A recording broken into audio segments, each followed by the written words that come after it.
அன்பார்ந்த மக்களுக்கு வணக்கம். நான் உங்கள் Karthik Pillai and welcome to the KTV. மை-வி3 ஆட் சத்யானந்த் அவர்களுக்கு எப்போ பெயில் கிடைக்கும், பெயில் அப்ளை பண்ணிட்டாங்களா இல்லையா, எப்போ அப்ளை பண்ண போகிறாங்க, செந்தில் பாலாஜி கேஸ் மாதிரி இதுக்கும் பெயில் கிடைக்காம போயிடுமா, இப்படி நிறைய கேள்வி கேட்குறீங்க மக்களே. எல்லாத்தையும் விரிவாக பார்க்க போகிறோம் இந்த பதிவில்.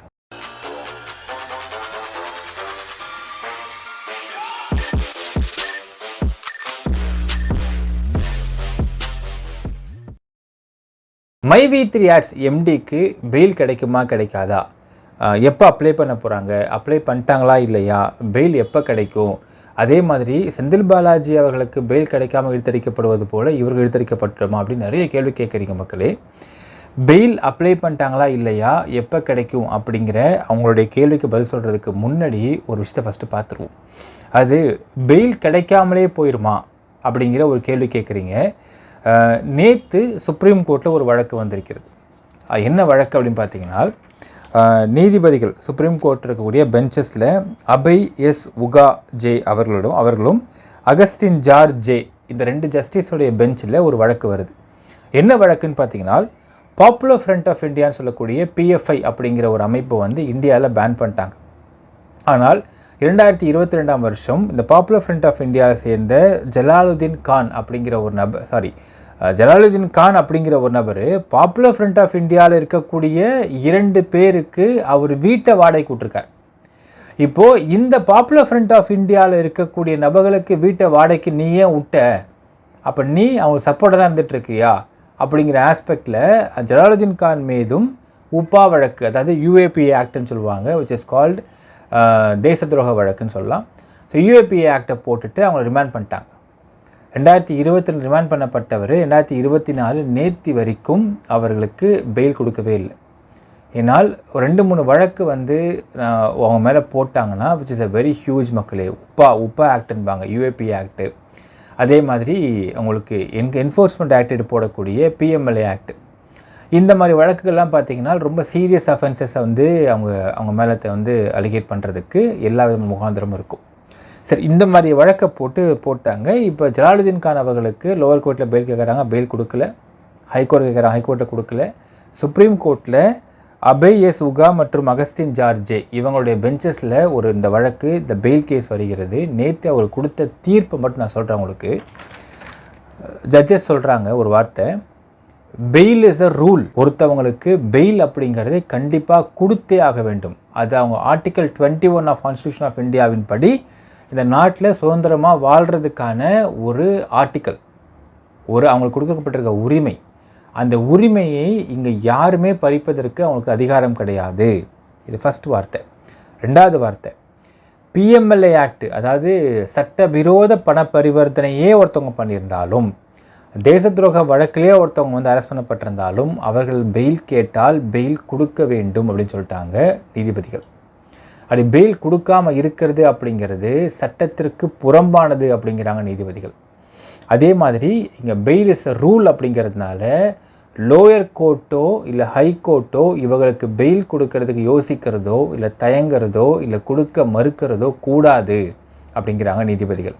ஏன்னா இந்த மாதிரி பல வழக்குகள் ஒருத்தவங்களை அரெஸ்ட் பண்ணி தூக்கி உப்பா வழக்குலையோ இல்லை இப்போ EDலையோ உள்ளத்து போட்டுட்டு விசாரணையே நடக்காமல் பல வருஷம் அப்படியே கிடப்பில் போட்டு கிடக்குது. இந்த மாதிரி பல ரிமாண்ட் பிரிசனர்ஸ் ரிமாண்ட் பண்ணப்பட்டு இன்னும் வெளியே வர முடியாமலே இருக்கிறாங்க. உண்மையாக சொல்கிற மக்கள், தமிழ்நாட்டிலேயே புழல் சிலையில் பார்த்தீங்கன்னா நிறைய பேருக்கு ஒன்றுமே இருக்காது. ஒரு சாதாரண ஒரு செல்ஃபோன் திருட்டு கேஸ், தெஃப்ட் கேஸை உள்ளே போட்டுருவாங்க. அவங்களுக்குன்னு யார் சொந்தக்காரங்க இருக்க மாட்டாங்க, யாருமே இருக்க மாட்டாங்க, பெயில் அப்ளை பண்ணுறதுக்கு ஆள் இருக்காது. ஒரு தெஃப்ட் கேஸில் குறைஞ்சபட்சம் 8 மாதம் 10 மாதம் 1 வருஷம் 1.5 வருஷம்லாம் பெயில் இருப்பாங்க. தெஃப்ட் கேஸுக்கெலாம் 20 நாள் தான் உங்களுக்கு அது கிராவிட்டி. இப்போ செல்ஃபோன் திருடி மாட்டிப்பாங்க, உடனே தூக்கி அடித்து உலகத்துக்கு போட்டுருவாங்க, ரிமாண்ட் பண்ணுறாங்க, செல்ஃபோனை சீஸ் பண்ணுறாங்க, செல்ஃபோனை இது பண்ணுறாங்க, ரெக்கவர் பண்ணுறாங்க. ஸோ ரெக்கவர் பண்ணிவிட்டு உடனேத்துக்கு ஜெயிலில் போட்டுருவாங்க. கிட்டத்தட்ட 1 வருஷம் 2 வருஷம் அப்படின்னு அவங்க வெளியே வர முடியாமலே அப்படியே இருப்பாங்க. ஏன்னா அவங்க பெயில் எடுக்கிறது கூட ஆள் இருக்காது. அதே மாதிரி பல வழக்குகளில் பெயில் எடுக்க ஆள் இருந்தாலும் உப்பா வழக்கு இல்லை இந்த மாதிரி PMLA ஆக்ட்லாம் போட்டாங்கன்னா பெயில் லோயர் கோர்ட்டோ ஹைகோர்ட்டோ கொடுக்க மறுக்கிறார்கள். இது ஆர்டிகல் 21 படி violating the constitutional rights of a citizen so bail கொடுத்தே ஆக வேண்டும். பெயிலை மட்டும் நீங்கள் தடுக்காதீங்க. விசாரிக்க வேண்டியது ஏஜென்சியோட கடமை. அதை விசாரிக்கலைனால் பெயில் கொடுக்க வேண்டியது உங்களின் கடமை, உங்களின் பொறுப்பு அப்படின்னு தெளிவாக ஒரு நீதிமன்றம், உச்சநீதிமன்றம் ஒரு தீர்ப்பை வழங்கியிருக்கிறது மக்களே. அதை ஏன் சொல்கிறேன்னால், நீங்கள் ஒரு கேள்வி கேட்குறீங்க, செந்தில் பாலாஜி வழக்கு மாதிரியே சத்யானந்தன் அவர்களுக்கும் பெயில் கிடைக்காமலே பண்ணுருவாங்களான்னு கேட்குறீங்க. செந்தில் பாலாஜி வழக்கு அப்படிங்கிறது என்ஃபோர்ஸ்மெண்ட் டைரக்டரேட் போட்டிருக்கக்கூடிய PMLA ஆக்ட்னு சொல்லுவாங்க, prevention of money laundering act. PMLA act அப்படிங்கிறது உங்களுக்கு சட்டத்தின்படி, சட்டத்தில் சொல்கிற மக்களே, அதாவது CRPC கிரிமினல் ப்ரொசீஜர் கோட் அப்படின்பாங்க. அதாவது CRPCக்கும் PMLA ஆக்டுக்கும் நிறைய வேறுபாடுகள் இருக்கின்றன.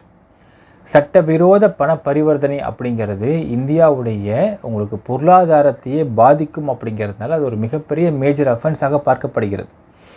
இருந்தாலும் சட்டவிரோத பண பரிவர்த்தனை அப்படிங்கிறது டோட்டலாக PMLA ஆக்ட் கீழே வருதுனால PMLA ஆக்டில் வரக்கூடிய என்ஃபோர்ஸ்மெண்ட் டைரக்டரேட்டுக்கு தனி பவர்கள் உண்டு.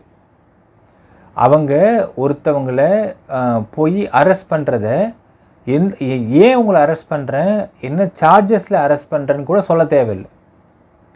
அந்த அளவுக்கு என்ஃபோர்ஸ்மெண்ட் டைரக்டரேட்டுக்கு பவர் இருக்குது. அந்த PMLA ஆக்டிலேயே சுப்ரீம் கோர்ட் சொல்கிறாங்க, நீங்கள் பெயிலை கொடுங்க. ஏன் பெயில் தரமாட்டேங்கிறீங்க, பெயில் கொடுக்கறது அவங்களுடைய ரூல் அப்படிங்கிறாங்க. ஸோ செந்தில் பாலாஜி அப்படிங்கிறவர் அவர் அரெஸ்ட் பண்ணப்பட்டது PMLA ஆக்டில். என்ஃபோர்ஸ்மெண்ட் டைரக்டரேட் டோட்டலாக வேறு ஏஜென்சி அது. இது EOW எக்கனாமிக் அஃபென்சஸ் விங்கு.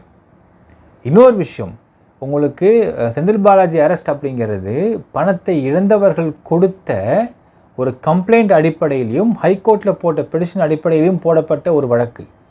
உங்கள் கம்பெனி மீது போடப்பட்டிருக்கிறது அப்படிங்கிறது ஒரு ஃப்ராடு பைய கொடுத்த கம்ப்ளைண்ட்டின் படி இது என்னதான் விசாரித்து பார்க்கலாம் அப்படின்னு EOW அவங்க இருக்கக்கூடிய சப் இன்ஸ்பெக்டரு தானாக அந்த கம்ப்ளைண்ட்டை எழுதி இவன் கொடுத்த அப்படியே அந்த டிராஃப்டை இவர் பேரில் மாற்றி எழுதி போடப்பட்ட ஒரு வழக்கு. மைவி3 ஆர்ட்ஸ் மேலே எந்த ஒரு நபர்களோ தனிப்பட்ட முறையில் போய்ட்டு கம்ப்ளைண்ட் கொடுத்து எனக்கு பணம் வரல ஆனால் அவன் மேலே விசாரிங்கன்னு சொல்லிட்டு அந்த மாதிரி கொடுக்கப்பட்டு எடுக்கப்பட்ட வழக்கு இது கிடையாது. மக்கள் தயவுசெய்து புரிஞ்சுக்கோங்க வேறுபாடுகளை. இது ஒரு சப் இன்ஸ்பெக்டரு அவர் சுவோமோட்டோவாக அந்த கம்ப்ளைண்ட் எழுதி எடுத்திருக்கிற மாதிரி அவர் இது போட்டிருக்காரு. ஆனால் உண்மையிலேயே ஒரு ஃப்ராடு பைய கொடுத்த கம்ப்ளைண்ட்டை அப்படி டிராஃப்ட் பண்ணி போட்டிருக்காரு. ஏன்னா அந்த ஃப்ராடு பையன் பேரை போட முடியாது. ஏன்னா அசோக் ஸ்ரீநிதி அப்படிங்கிறவனுக்கும் இந்த கம்பெனிக்கும் சம்மந்தமே கிடையாது. அந்த ஃப்ராடை கொண்டு வந்து போட்டால் இந்த கேஸுக்கு இந்த பெட்டிஷனே கம்ப்ளைண்ட்டே நிற்காது அப்படிங்கிறதுனால அந்த சப் இன்ஸ்பெக்டரே போட்டிருக்காரு அந்த கம்ப்ளைண்ட். ஏன்னா அவர்கள் ஒரு கம்பெனியை பற்றி விசாரிப்பதற்கு அவங்களுக்கு இதில் அதிகாரம் இருக்குன்றதை அவங்க விசாரிக்கிறதுக்காக அப்படி ஒரு கம்ப்ளைண்ட் எழுதியிருக்கிறாங்க. ஸோ இதில் கம்ப்ளைண்ட் அடிப்படையில் இங்கே இருக்கக்கூடிய உறுப்பினர்கள் கம்ப்ளைண்ட் அடிப்படையில் எடுக்கப்பட்ட வழக்கு இது கிடையாது மக்களே. இது ஒரு சப் இன்ஸ்பெக்டர் போட்ட கம்ப்ளைண்ட் எடுத்து விசாரிக்கக்கூடிய ஒரு வழக்கு. Second point. தேர்ட் பாயிண்ட்டு, உங்கள் எம்டியை போய் யாரும் அரெஸ்ட் பண்ணல. உங்கள் எம்டி போய் சரண்டர் ஆகிருக்காரு, என் கம்பெனியை பற்றி விசாரிச்சுக்கோங்க அப்படின்னு அவரே போய் சரண்டர் ஆகிருக்காரு விசாரிப்பதற்காக. Third point. ஃபோர்த்து பாயிண்ட், அவர் தெளிவாக சொல்லியிருக்கார் மக்களே, 60 நாட்கள் வரைக்கும் நான் சிறையில் இருப்பதற்கு வாய்ப்பு இருக்கிறது. ஏன்னால் இந்த செக்ஷனுக்கான கிராவிட்டி அந்தளவுக்கு இருக்குது. ஸோ ஜூலை 5 அவர் போய் சரண்டர் ஆகிறாரு. செப்டம்பர் 5 வரைக்கும் அந்த டைம் இருக்கிறது. இப்போது எப்போ அப்ளை பண்ணுறாங்கன்ற விஷயத்துக்கு வர மக்களே, இன்றைக்கி தேதி 14. ஸோ உங்கள் எம்டி சரண்டர் ஆகி இன்னையோட 40 நாட்கள் ஆகின்றன. ஸோ ஆகஸ்ட் 15க்குள்ளே அவர் வருவதற்கு வாய்ப்பு இருக்கிறதா ஒரு தகவல் வெளியானதாலே அவங்க சொல்லியிருக்க மக்களே. ஆனால் இப்பொழுது சீனியர் கவுன்சிலர் அட்வைஸ் என்ன பார்த்தீங்கன்னா, இதுக்கு 60 days கிராவிட்டி இருக்குது.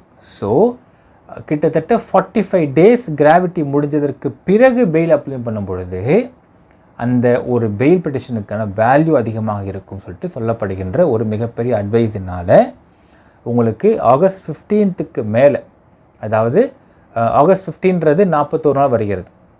ஸோ அநேகமாக 45 days, அதாவது அவர் சரண்டர் ஆகி 45 days அப்படின்னால் ஆகஸ்ட் 20க்கு மேல் இந்த பெயில் ஃபைலிங் ஆவதற்கு வாய்ப்பு இருக்கிறது. அதுதான் அவங்களுடைய ப்ராசஸ்.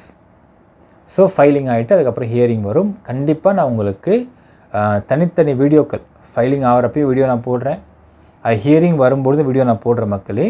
ஸோ அடுத்த பெயில் அப்ளை பண்ணால் உங்கள் எம்டிக்கு பெயில் ரிஜெக்ட் ஆகக்கூடாது அப்படிங்கிறதுல கவுன்சில்ஸ் ரொம்ப வந்து ஸ்ட்ராங்காக இருக்கிறாங்க. அப்போது உங்கள் அவசரத்துக்கு லீகல் இருக்க முடியாது மக்களே. லீகலுடைய ப்ராசஸுக்கு தான் நாம் வந்து கூட சேர்ந்து பயணம் பண்ண முடியும். ஸோ லீகலுக்குன்னு ஒரு சில ஸ்லோ ப்ராசஸ் இருக்கின்றன. ஸோ உங்கள் அவசரத்துக்குன்னு ஃபாஸ்ட்டாக ஒர்க் நடத்தவும் முடியாது. லீகல் அப்படி நம்ம கூட சேர்ந்து வராது. ஸோ அதனால் பார்த்தீங்கன்னா அவருடைய சரண்டர் ஆகி 45 டேஸுக்கு மேலே பெயில் அப்ளை பண்ணால் பெயில் டிஸ்மிஸ் ஆகவோ டிஸ்போஸ் ஆகவோ வாய்ப்பு இல்லை, அப்படி பண்ண முடியாது அப்படிங்கிறது சீனியர் கவுன்சில் கொடுக்கக்கூடிய அட்வைசஸ். ஸோ அதன்படி ஆகஸ்ட் 20 மேல் அவருக்கான பெயில் பெட்டிஷன் ஃபைலிங் ஆவதற்கான அதிக வாய்ப்பு இருக்கிறது.